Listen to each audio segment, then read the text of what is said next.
There's some developments on the White House ballroom renovations. You may have heard some developments about a secret nuclear bunker there under.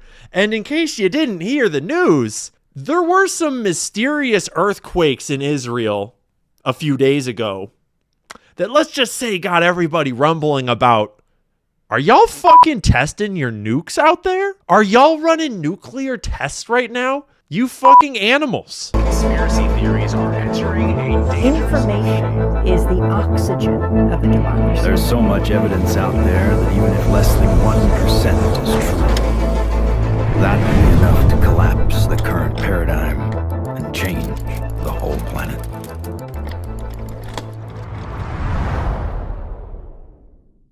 As a guy on the internet, I couldn't help but notice this really weird article. I just could not help but notice this weird article in the Jerusalem Post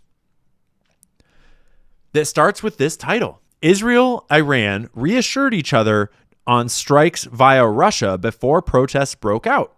According to the officials quoted by the Washington Post, while Iranian officials responded positively to the Israeli outreach, they were wary of Israel's intentions. Now, this is being reported through the Washington Post by anonymous leaks.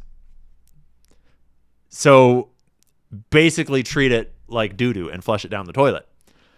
But do think about why they're leaking and reporting this. Before the recent series of protests in Iran began, Israel and Iran assured each other through Russia, as a go-between, that they would not preemptively attack the other. The Washington Post reported on Wednesday, citing unnamed diplomats and regional officials with knowledge of the exchange. The report comes as Iranians have taken to the streets en masse. Iranians took to the streets en masse to protest their government, not armed by Mossad at all. And then there was horrible Iranian authorities' responses, deadly crackdowns, some protester death tolls estimates reaching over 12,000. Yeah, sorry, you can miss me with the Maidan Revolution 2.0. Thank you very much. I'm really bummed out by some reporters' coverage of this. Like, for example, like Asmongold is not a reporter, but Asmon is, a very popular streamer. And Asmon just doesn't have the base of knowledge of history about intelligence agency operations and about Israel and Mossad and the CIA to understand that you cannot take protests like this at face value. That's not how the world works. When you see the American empire jockeying to overthrow a nation, and then suddenly protests break out, and then you see fringe reporting coming out from independent sources saying, Israel's handing out guns to those protesters. Mossad's in the streets. I mean, not even fringe reporting. When you see Mossad themselves saying, we're in the streets with you, we've got your back. When you hear Pompeo, the ex-CIA director, saying Mossad is in the streets, that means you need to rethink your understanding of the protests. Because not everything is as it seems. But I think I might know, I just might have a suspicion as to why exactly Israel might not want to strike Iran. They might prefer to get America to do their dirty work for them. I think I have a sneaking suspicion that I know why. And I think it's probably this. You remember this? You remember all of this? نزل You remember the last time they fucked around?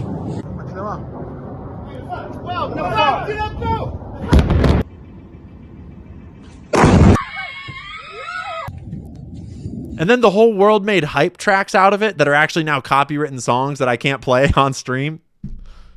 Yeah, I remember this.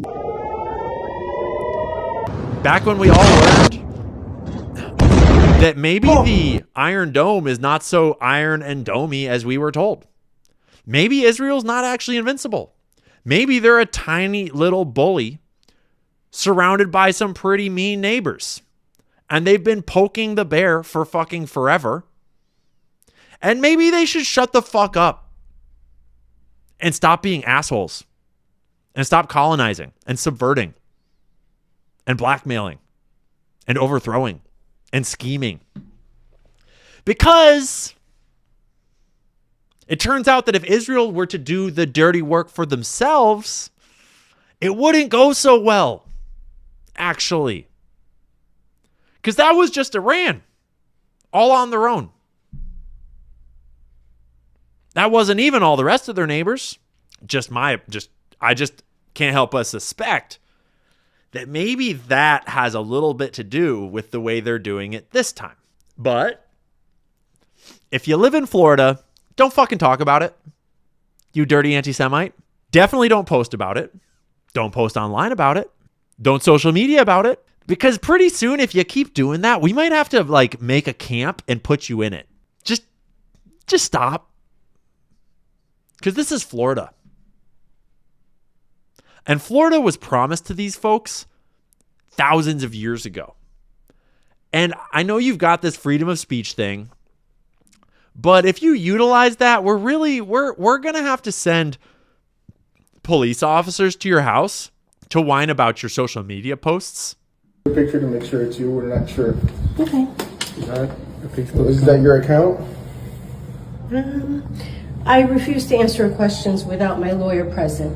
So I really don't Good know girl. how to answer that question Okay. either Well, way. like I Good said, move. you're not This going is to freedom jail. of speech. This is America, right? And A I, veteran. and I agree with you 100%. Oh, All right. We're just trying to see if it's you, because if we're not talking to the right person, we want to go see who the right person Okay, is. how can I help you? So pretty much it's just a statement that was made as far as, Verbatim,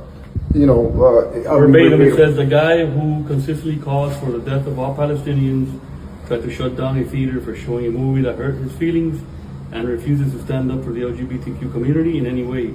Even leaves the room when they vote and on related matters. Wants you to know that you are all welcome.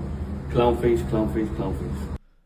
You're a fucking clown, Mr. Cop, and you should be ashamed of yourself. What ethnicity are you?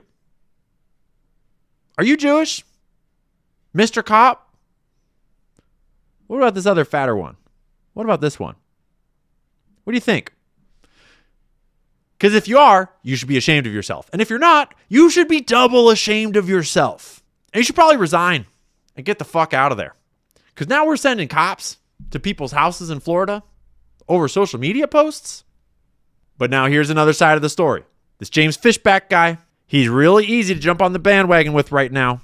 And for like 10 seconds, I was tempted to do that too. And maybe it'll be cool. I don't know. But just remember that you've been hurt before. Remember that motherfuckers on the internet have lied to you before. So, in playing this clip, let's just remind ourselves that, at least I'll remind myself, the way I see it is I will applaud words that I like. I'll applaud speech patterns and, ideas that are good.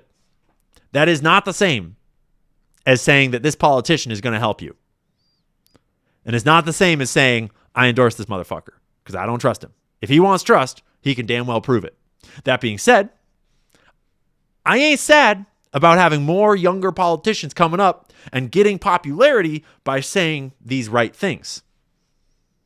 Hopefully, some of them actually follow through on it someday. I spoke with that woman earlier today. It is disgusting that in a so-called free state like Florida, the police would bang on her door and confront her over an alleged anti-Semitic remark. It was not anti-Semitic. She was merely criticizing the Miami Beach mayor for his support for the Israeli government. Our founding fathers, Matt, you know this, your viewers know this. They fought and died for our right to criticize this government that of course extends to Israel, Russia, Ukraine, or any other foreign government. This attack on free speech has to end. In this particular case, what I would do as governor is I would use my powers vested under Article 4, Section 7A of the Florida Constitution and immediately remove the mayor of Miami Beach for dereliction of duty, for essentially using his office to politically pursue someone who merely disagreed with him on the internet. Let's see it happen. Let's see it happen. Let's see some action on that. I don't live in Florida. I ain't gonna vote for the guy. Even if I did, I still wouldn't vote for the guy. But if Florida does elect him and he does do that shit, I'll be stoked. I'll be stoked as hell. Because if you ain't been to Florida, let's just say that Florida is like little Israel. Beautiful state. Wonderful people. Little Israel. Now, Speaking of Israel, you remember that ballroom? Remember that ballroom that Trump was rebuilding? That everyone was losing their minds about? The Democrats were freaking out about? Everyone was freaking out about it. And it was kind of a weird story. It was like, okay, Democrats, just calm down. Just calm the fuck down. We want the Epstein files. And like, okay, freak out about the ballroom. But the story was weird. And it was weird because it was only half the story, apparently. Apparently, underneath the east wing of the White House is the old nuclear bunker for the president, and his buddies. And apparently, the renovations of the White House were to rebuild, among other purposes, to rebuild the White House doomsday bunker. It was demolished as part of the renovation work ordered by President Trump, CNN reported Monday, citing sources familiar with the project. So we'll see how this develops. According to the report, the underground facility was taken apart during demolition work carried out to make way for a massive new ballroom planned for the White House. A source with knowledge of the matter said that the intention is to rebuild the bunker using advanced modern technologies. The White House declined to comment on the report. And to be fair play. I'm all good with our commander-in-chief, having a safe place during a nuclear war. It'd be great if he would release the Epstein files. But it's just funny timing. It's just kind of funny timing with the state of the world right now. Especially when you remember a couple days ago that there was a 4.2 magnitude earthquake. There's actually two different quakes right beside Israel's non-existent nuclear facility in Dimona. And the whole world noticed these weird fucking earthquakes right by the nuclear facility that doesn't exist. And everyone started wondering, is Israel testing nukes? And it was reported all over the place. This is India Today. This is an Israeli publication. This is in another Israeli publication. So on Thursday morning last week at precisely 9 a.m., as communities scattered across southern Israel's Negev desert were busy with their daily routines, the ground suddenly began to shake. Although the Dead Sea region is part of the Syrian-African Rift and has a history of mild to moderate seismic activity, the tremors amid the crisis in the Middle East were enough to send people into a frenzy. Rumors are swirling about a M3.9 quake near Dimona claims that Israel has just conducted a nuclear test. Is it true?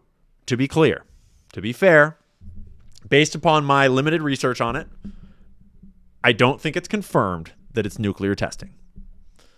I've seen some posts claim that it was at a depth where it's too deep to be nuclear testing, as if we've never heard of underground nuclear tests, as if we've never fucking read a book. Right. Two pinpointy little earthquakes right by Israel's nuclear facility just last week. Almost like a signal. Almost like they were sending a message. Now, isn't that interesting? Ain't that weird? I mean, after all, the last time that they tried to fight didn't go so well. It did not go so well. And now they're trying to get Trump to do the dirty work for them. We got a bunch of reporting coming out of the White House that Trump is scared of Israel for reasons. We got a bunch of, shall we say, suspicion that Israel may have had something to do with the death of Charlie Kirk. And we've got this whole situation in Iran blowing up, so to speak. So call me crazy, but I'm just going to operate under the assumption that it was probably a nuclear test until I see evidence otherwise. And that's pretty fucked up. It's pretty on brand, but it's pretty fucked up. The one of the most viral and accurate sentiments that's been going around the internet for the last week or so is that the last year has just been a giant proof that North Korea has the best international policy there is. North Korea nailed it. Sorry, hate to say it. But if you just made nukes, you would have been fine. If you'd just been a crazy dictator that got nukes as fast as humanly possible, no one would fuck with you. But sorry, Iran, you're a little late to the party. And Israel wants to be the only secret nuclear power that's unregulated, that does whatever it wants. So get fucked. Hey, I don't write the rules. I'm just reading. Thank you for watching. Thanks for tuning in. Thanks for liking and sharing and subscribing and tweeting and twatting and all those things. Conspiracy theories are entering a dangerous Information is the oxygen of the democracy. There's so much evidence out there that even if less than 1% is true,